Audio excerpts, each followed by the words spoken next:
เด้อพี่น้องลงยนต์ฮอดมินนิสตาแล้วเราได้มาเจอซื้อยังก็ซื้อซักมีกาแก้วเนาะ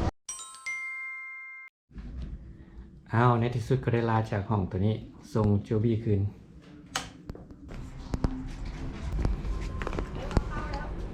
อันนั้นเสื้อเก่าสะดาวได้เนาะเนี่ยนะใช้เข้ามาแปลงไฟไฟอันนั้นยังน้ำขึ้นมากนะจังโมงเดี๋ยวนี้5 โมงพอดีบายโอเคบายเจอกัน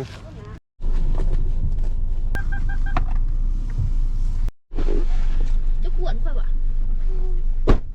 เอาขึ้นมาแม่ไม่นี่รถไฟคือนี่ไม่เท่านี่ไม่เท่านี่ทางนี้ไม่เท่าสเพชรน้องแอนพระเอกเกาหลีโชเฟอร์เจ้าเก่าไปส่งจ้อยคือลูกไข่ปาเน็ตบูยูปาเน็ตส่งทางไกลปาเน็ตนะบ้านดงคำสร้างลาก่อนสัวข่าว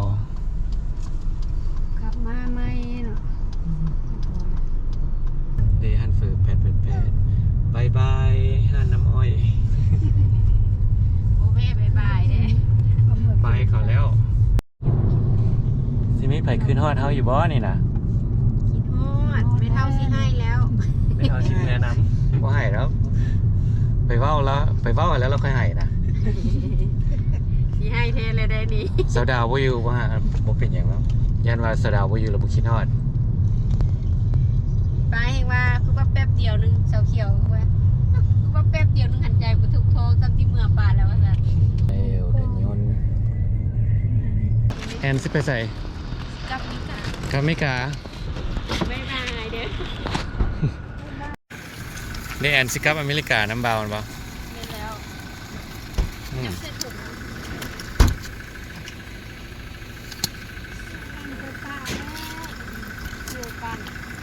คือกันกินเยอะแอนเดี๋ยวก็บอกดาวแอนคือเนาะคือนักท่องเที่ยวเนาะคือที่คนจับนี่เด้อสาวน้อยขอบใจเด้อมาส่งตอนมากับมาฮับตอนส่งกับมาส่งมาโลดสิมาหาเมืองเข้าไปยนเต็มเลยพี่น้องมีหม่องว่างเลยได้ยินไหมเนาะเดี๋ยวนี้ก็ฮอดสนามบินอยู่บางกอกบ่ได้มาโดนแหละแต่2010พุ่นสนามบูจีปานใด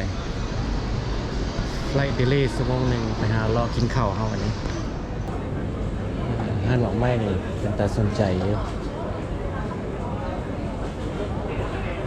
That looks interesting มันเพื่อสิมาลองตัวนี้อันนี้ว่ากินย้ำใดก็ได้นะเมกตาโน่นี่หากคิดว่าเมกตาโน่อยู่ที่จะต่างกันได้นึงแต่ว่าอยากแฮมเบอร์เกอร์ปานใดไม่ในกันนี้พี่น้องลำไยเอาเซอร์ไม่ไหลคักอยู่เดินยนต์อยู่ไทยแลนด์นี่อยู่ประเทศไทยมีแนวให้กินหลายแนวสนุกเลือกพี่น้องกลับมากินตัวนี้เนาะเลาะแล้วบ่มีตัวใดที่ว่าอยากปานใดแล้วก็เครดิตการ์ดยังเร็วไปอีก 2-3 ชั่วโมงจะหากินก่อน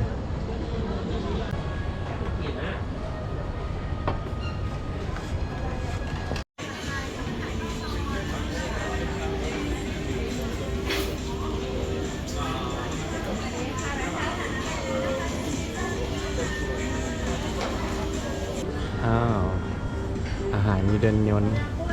มีไทยคิดว่าจะสร้างหลายเกินไปแล้วเนี่ยกินบูเบิร์ตอะไรนะตายใหญ่กันท้องพี่น้อง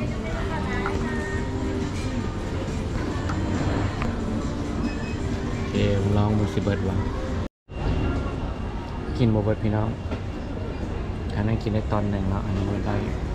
1 2 3 4ได้5ตอนเนาะคารามารีอันนี้ก็ได้4 ตอนหมดเลยกูจีซาลัดแซ่บ อาหารแซ่บซูชิปลาซูชิมีเบิร์ดกิน2 คนหรือ3 คนพอดีบุสันหลายเกินไปอาหารแนะนำมาแซ่บมาเยอะเดือนยนนี้ไทยมักซูชิเนาะซาชิมิโอเคเช็คบินก็โอเคอยู่อาหารแซ่บเลยซื้อห้านนะพี่น้องเบนโตซูชิแซ่บหลายแนะนำได้เนอกถ้าผู้ใดมักซูชิแล้วมาตกอยู่เลนมินอยู่เมืองไทยเกตอยู่เกตหาพุ่นส่วนพุ่นในที่สุดก็ฮอดเกาหลีอีกขากลับขามากกับตกนี่ขากลับกับตกนี่อีกบริตกนะมาต่อ มาตกเดินยนต์เกาหลีก็งามดีอันนี้จะเป็นกกไม้ปลอมเลยนะคืออีกแล้วล่ะมองนี้มันจะมี transfer lounge นะมองเข้ามาทมิดนะยางมาทางเบื้องขวาตัดขึ้นมาตั้งแถวนี้มันก็มีนี้ต้องการนี้ wireless charging เพราะว่าใส่สากมันบ่มีอะแดปเตอร์อันนี้จะเป็นส่วน2ของเดินยนต์เกาหลีเนาะตอนมาตกมันเป็นTerminal 1 เนาะตอนนี้เป็น Terminal 2 Terminal 2 นี่จะงามก่อนก็เลยรีวิวให้เบิ่งมากินข้าวหรือสิไทยให้เบิ่งถ้าใครบ่เคยมาเดินยนต์ตัวนี้เนาะมอง transfer พุ่นฝากพุ่นเฮายางมาแต่พุ่นแล้วยางมาประมาณครึ่งกลางจะเห็นป้ายอย่างนี้อันมองกินข้าวมองนั่งเล่นขึ้นมาเทิงขึ้นมาสั้นเทิงจะเห็นมองเล่ามองนั่งกินข้าวอยู่นี่เนาะมองนั่งกินข้าวคืองามดีพี่น้องถ้าผู้ใดบ่เคยมาถ้ามาตกนี่เนาะมันตกว่าเป็นตะย่านถ้ามาลงนี่ให้เบิ่งไว้ลงหนาซูชิมันยังกับมีอยู่นี่คิมชิตัวอยากบ่มีพี่น้องตัวนี้หมดก่อนแล้วนี่เด้อพี่น้องอาหารญี่ปุ่นเกาหลีอยากกินช็อตเรบบ่ได้กินก็เลยกินตัวนี้โอ้สิแซ่บหรือเปล่าลองกินลองกินบ่เบิดบ่มันก็โอเคอยู่คือเอาซุปสิดีกว่ามันน่ะนึกว่ามันเป็นบีฟเรบแต่มันบ่แม่นมันคือบดหมูเนาะกับนูโดลฮอดเดินยนต์แล้วจุนี่ยังบ่ฮอดบ้าน ถ่าต่อประมาณ30 นาทีนี่แหละพอลากลูกมาในเนาะมันซ่าหน่อยนึงเด้อพี่น้องลงยนต์ฮอดมินนิโซตาแล้วเราได้มาเจอซาวมินนิโซตาคือกันเนาะดีโดยซื้อยังก็ซื้อซักนี่กาแก้วเนาะเพิ่นพยายามเล่าได้พยายามหลายม่องเนาะเพิ่นว่านี่เพิ่นม่วนหลายไปสิงคโปร์มาเลเซียเวียดนามไทยไปหมดเนาะโอ้เป็นตะม่วนเด้ไปหลายคนเด้ดาวยังก็ดาวละครเขียนขึ้นภาษาอังกฤษอ่ะโดยไปตั้งซ่องอยู่ลาวพุ่นตั้งแต่โดนแล้วบ่ได้เอาลงถ้าเกิดมาถ่ายอยู่นี่แล้วจะเก่าลงโอ้ถ่ายเอาลงวันนี้ตั้งใจเซลลงในวันนี้ก็ได้เงินใช้ก็คิดว่านั่นแหละให้ขน้อยบีบให้บอกดีแม่นป่ะแม่นแหละตัวนั้นแหละตัวนี้ป่ะโดยนี่อันนี้ไผกันเหยาเนาะลงยนต์ขี่ยนต์12 ชั่วโมงเนาะกับบ่ตีแหละเนาะโดยขอบใจเด้อไปติดตามติดตามใหม่โดยติดตามใหม่กระม่วนไปพบหมู่คู่หลายคนที่เจอใหม่แล้วก็คือว่าสนิทกันย้อนเบิ่งซ่องแล้วคือว่าฮู้เขานะว่าเขาเป็นแนะนำตัวเองแล้วเขาก็บ่ฮู้แต่ว่าเพิ่นก็ยังต้อนรับเอาดีนะ ก็เลยเป็นหมู่คู่กันเลย พุทธหน้าห้อนเป็นจังซั่นแหละ เลยแล้วหักแพงกันเนาะอืมอันนี้เนาะเพิ่นอยู่บ้านแชนแฮสเซนกับบ่ไกลกันก็จากบ้านสาวดาวละครเนาะอันนี้ก็ยินดีที่รู้จักพบเพิ่นเนาะ นี่ดีที่รู้จักเด้อ โดยอ่า นี่มีลูกหลายเลยดิเนาะเปิดแล้วสิติดตามเบิ่งดอก โอเคขอบใจ ไปแซกกระทายเมียนออกสมมุติเบิ่งก็หลายกัน บันทึกไว้เลยนะ เออ เขาไปเที่ยวซะนะก็คือนั่นนี่แหละเขาก็บางเทื่อก็ล้มกันเนาะอันดีวีดีซ่องตัวนี้นะมาให้เขาได้เจอกับหมู่เก่าที่ฮู้กันพูนแต่1987พุ่นน่ะ โอ้แม่น มันบ่มี Facebook ตะกี้เนาะมันจากกันไปเตือนกันยังไปเจอกันย้อน ไปถามกันแล้วรู้จักเด้ อืม ข้อยก็ยังไปเจอ อัน หมู่ นี้ก็ไป CCTV ก็บ่เห็น พอหมู่เก้าเรียนหนังสือนำกันโดยบังเอิญบ่ได้นัดหมายกันได้ไปไผไปมันแล้วไปพบกันที่หน้าห้าวคน อันนี้คือการไปเต้าโฮมกันเนาะไปเจอหมู่เก่าซื้อตุ้ยนะแล้วก็ไปโอ้อันน่ะอันเจ้ามันหลายน้อยนะน้อยเนี่ยอยู่ในสตาร์มองนั่นมองนี่ว่าสิเพิ่นไปถามซื้อสีสวรรค์ว่าโอ้ยแม่นแล้ว แม่น เพิ่นก็ไปอยู่ลาวพุ่นเด้น่ะอันหมู่เก่าพุ่นน่ะนะไปอยู่ลาว นั่นก็ไปแต่เวลาเขา หลายคนได้ไปอยู่ลาว หลายคนไปอยู่หลายคนก็กลับมาหลายคนก็อยู่บ่ได้ แล้วมักไผมามันก็มีบวกมีลบอยู่ใส่เนาะครับบางคนก็มักเพื่อนบางคนก็มักอยู่พี่แล้วบางคนที่อยู่พี่น่ะ จะให้มักเลยก็บ่มักเที่ยวไปเที่ยวมา แมนอืมคือการอันนี้ 3 เดือนหมดแล้วมา โดย แล้วนี่ก็ทา ล่ะทายมาหา ร้านชายมาหา โอ้ ไป ร้านชาย แม่น้องแม่พอด โดย In half a mile, keep right to merge onto State Highway 5 West toward Bloomington. สาวดาวละครมาครับ ขับรถ Hi babies Do you miss daddy คิดฮอด daddy บ่โอ้เฮ็ดโรบอทให้ daddy บ่ It's broken. อ๋อโอเคไปแปลงให้ daddy ได้บ่นั่นเด้อโอเค No, I fixed it. โอเคแล้วนั่นสิแปลงให้ daddy บ่ Yeah. โอเค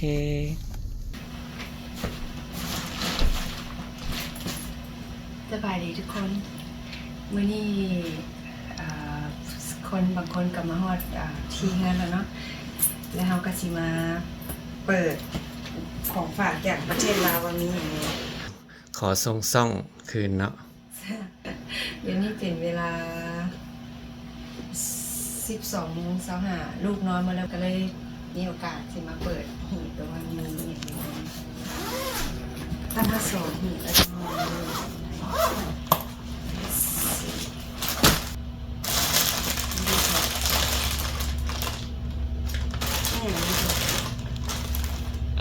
ส่งจะบอกให้ซื้ออันยูแคมของมาฝากอันนี้ Cute I like it ยังมีความเป็นห้องเป็นใหญ่เมียซื้อเครื่องให้ความมาให้มีความซื้อเครื่องมาต้อนเมียอีก That's cute I like it ราคาเท่าไหร่บุ้งต้องได้กลับไปเบิ่งคลิปไหม That's my ตัวนี้นี่มันอยากได้แฮง I don't know maybe big to me เนี่ยก็ No that's ของไผอยากได้วินนี่บ่ สาวินี่บอก Yes That's why Oh really Oh that's cute อ๋ออันนี้ของสาวินี่ Here this one for Winnie อันนี้มันอย่างผ่าแล้วมันบอกอ๋อมันมีผ่าแล้วมัน ตัว โอ้ เดี๋ยวจะไปตัดข้างบ้านเลย โอเคไม่มีเขาอยากตัดเสือแล้วแล้วมันมีสิ้นอ๋อ I know ขอบมันเขาเจ้าเหลือเลยไม่คันเขาอยากตัดเครื่องนะเอาขอบมัน บ่ ใส่ แม่นมัดหัวบ่มัดคือมัดลองเบิ่งดู เห็นเป็นคือรับคาราบาวอ่ะ เออ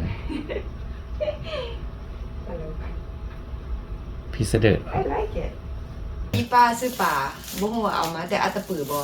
กับเอ้ยอยู่อัตตปือเพิ่นฝากมาให้เนาะถ้าเป็น FC ไอ้เจ้าหลายจนมาเฮ็ดซ่องอย่างนี้ ไอ้ซ่องจะตั้งแต่ดนแล้วบ่เอาลงจะเทื่อ โซแล้วก็ไอ้เจ้าเป็นแรงบันดาลใจให้เฮ็ด เอ เพิ่ม อ This one mine right yes เย็บแพรมันต่างกันของสาวินี่ but I like it งาม นางดาวละครซ้ำกับอันน่ะเปิดของขวัญนะเดี๋ยวนี้เนาะ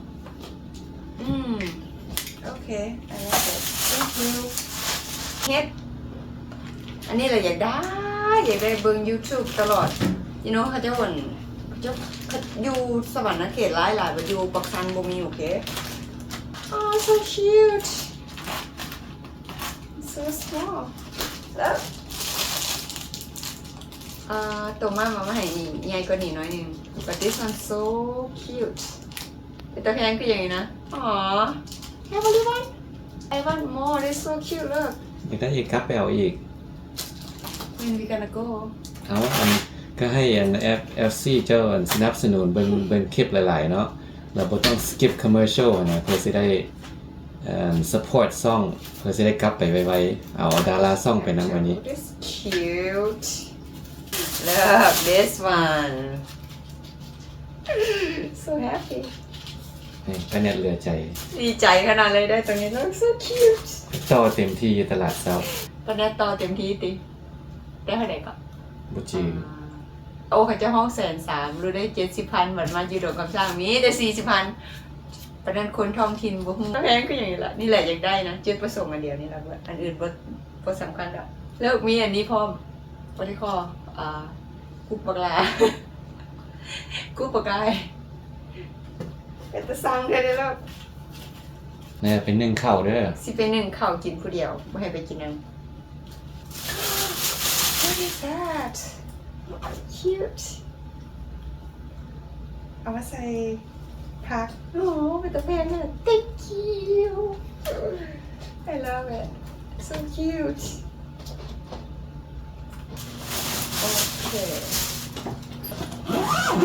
okay this one done take it out นักแกะป๊าติโถว้าวอันนี้ของกินโดยเฉพาะว่าเห็นนักได้ไหนวะนะสักขนม just only one ขนม thank you ป้าปลาแห้งโอ้ยปลาแห้งหลายเลยทำสิกินว้าว this my favorite ตุจิโร่ป้าที่เขาได้ของต้นมันกำลังแก้ว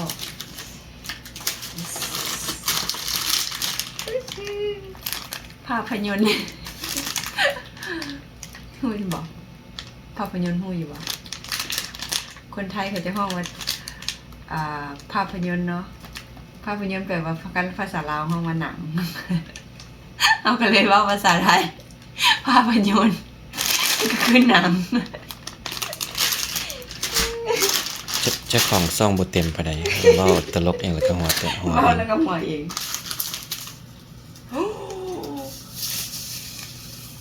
ในหอมลาบอยากได้สิ